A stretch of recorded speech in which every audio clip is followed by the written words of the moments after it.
O comércio atlântico de escravos, o que muito poucos livros nos contam. A escravatura ocorreu sob muitas formas por todo o mundo, mas o comércio atlântico de escravos, que levou à força mais de 10 milhões de africanos para as Américas, destaca-se pela sua dimensão global e pelo seu legado duradouro. Anthony Hazard analisa o impacto histórico, económico e pessoal desta enorme injustiça histórica. A escravatura, o tratamento de seres humanos como propriedade, privados de direitos pessoais, ocorreu sob muitas formas por todo o mundo. Mas há uma instituição que se destaca pela sua escala global e pelo seu legado duradouro: o comércio atlântico de escravos, que ocorreu desde o fim do século XV até meados do século XIX e abrangeu 3 continentes, transportou à força mais de 10 milhões de africanos para as Américas. O impacto que provocaria afetou esses escravos e também os seus descendentes, e ainda as economias e as histórias de grande parte do mundo. Já havia séculos de contacto entre a Europa e a África, através do Mediterrâneo. Mas o comércio atlântico de escravos começou nos finais do século XV, com as colónias portuguesas da África Ocidental e o povoamento espanhol das Américas, pouco tempo depois.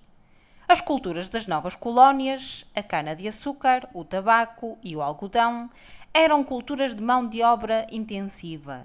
Não havia colonos suficientes nem trabalhadores forçados para cultivar todas aquelas terras novas. Os nativos americanos foram escravizados, mas muitos morreram de doenças novas, enquanto outros conseguiram resistir. Portanto, para satisfazer a enorme procura de mão de obra, os europeus olharam para a África. A escravatura africana já existia há séculos sob diversas formas. Alguns escravos eram contratados como servos, por um prazo limitado e a possibilidade de comprarem a sua liberdade. Outros eram uma espécie de servos europeus. Em algumas sociedades, os escravos podiam fazer parte da família do seu amo, possuir terras e até aceder a posições de poder. Mas quando os capitães brancos apareceram a oferecer mercadorias, armas e rum em troca de escravos, os reis e os mercadores africanos não hesitaram.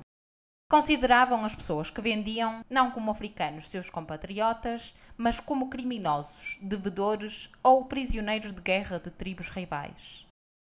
Ao vendê-los, os reis enriqueceram os seus reinos e reforçaram-nos contra os seus inimigos vizinhos.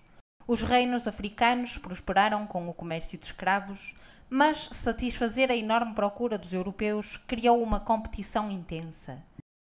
A escravatura substituiu outras condenações criminais e a captura de escravos tornou-se um motivo para a guerra em vez de ser o resultado dela.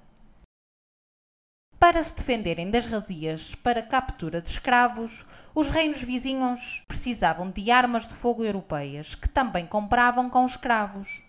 O comércio de escravos tornou-se numa corrida às armas, alterando as sociedades e as economias por todo o continente. Quanto aos escravos, eram confrontados com uma brutalidade inimaginável. Depois de serem levados para fortes de escravos na costa, rapados para evitar os piolhos e marcados a ferro, eram embarcados em navios com destino às Américas. Cerca de 20% deles nunca voltariam a ver terra. A maioria dos capitães da época atulhavam os barcos, apinhando o maior número possível de homens no porão. Embora a falta de condições sanitárias provocasse muitas mortes por doenças e outros fossem atirados borda fora por estarem doentes ou como castigo, os capitães asseguravam os seus lucros cortando as orelhas dos escravos como prova de compra. Alguns cativos resolviam as questões pelas suas próprias mãos.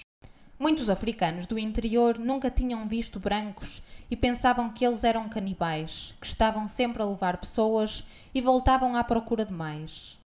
Com medo de serem comidos ou apenas para evitar futuro sofrimento, suicidavam-se ou deixavam-se morrer à fome, acreditando que, quando mortos, as suas almas regressariam à sua terra. Os que sobreviviam eram totalmente desumanizados, tratados como simples carga. Mulheres e crianças ficavam no convés e eram abusadas pela tripulação, enquanto os homens eram obrigados a executar danças a fim de os manter em forma e conter as rebeliões. O que aconteceu a esses africanos que chegaram ao Novo Mundo e como o legado da escravatura ainda hoje afeta os seus descendentes é bem conhecido. Mas do que não se fala muito é do efeito que o comércio atlântico de escravos teve no futuro da África. O continente perdeu dezenas de milhões da sua população mais apta, e como a maior parte dos escravos levados eram homens, o efeito demográfico a longo prazo ainda foi maior.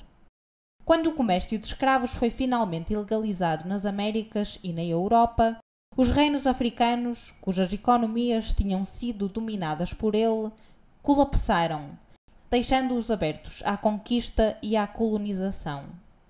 A competição acrescida e a afluência de armas europeias alimentaram guerras e instabilidade que ainda hoje continuam. O comércio atlântico de escravos também contribuiu para o desenvolvimento da ideologia racista. A maioria da escravatura africana não tinha outra razão a não ser a punição legal ou a guerra intertribal. Mas os europeus que pregavam uma religião universal e que há muito tinham proibido a escravização de cristãos precisavam de justificação para uma prática tão obviamente contrária aos seus ideais de igualdade. Portanto, afirmavam que os africanos eram biologicamente inferiores e destinados a serem escravos, fazendo grandes esforços para justificar esta teoria. Assim, a escravatura na Europa e nas Américas adquiriu uma base racial, tornando impossível que os escravos e os seus futuros descendentes atingissem uma situação de igualdade na sociedade. Sob todas estas formas, o comércio atlântico de escravos foi uma injustiça em enorme escala, cujo impacto continuou muito depois da sua abolição.